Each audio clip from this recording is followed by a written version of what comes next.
But this context, and it's a quote that, that really just latched on to me after reading Cass and Isabel Wilkerson, and I highly recommend her book, but I'll read it because I think it's important.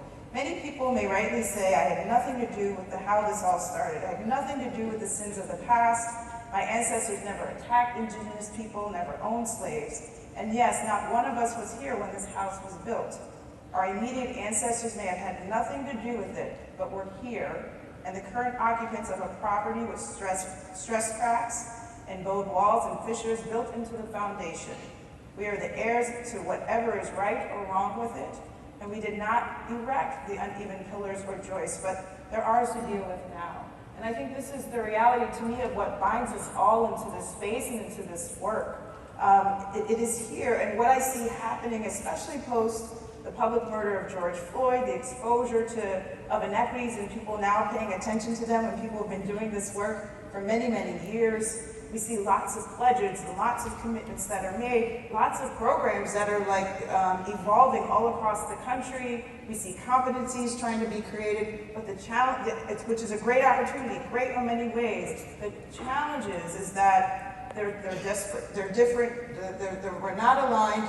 Potentially, we're not using maybe even the correct narrative because different folks have different understanding and a different analysis of the root causes.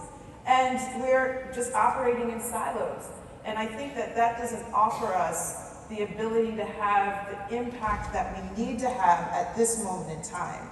And that brings us to the context of really, rise to help from the root of it, is that we have this opportunity of where we have, there's some major players in here in terms of healthcare that are all part of this opportunity, which I'm very excited and blessed and thankful that people have come on board in this way. But we have this opportunity to think together, plan together, be with folks that we typically aren't folks with, to hold us accountable to this commitment that we have made, and to put forward ideas and plans that build power.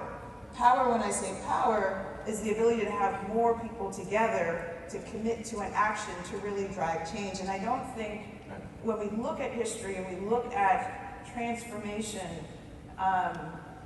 it doesn't happen in increments. I'm definitely not an incrementalist. I understand the importance of it at moments, but I really think the big sweeping changes that have happened in this country at the points of movements have become are a result of the ability for us to act in solidarity with one another. The ability to act at the intersection of diversity, coalition building, and action. We do not have big changes if we do not do that, and we're in that moment of time. And you can either say solidarity, you can say movement building, we can say revolution. All of it, I think, is really important at this moment. And we have to ask ourselves, how do we want to show up at this moment as individuals? How do we want to show up as institutions? And how do we show up with one another?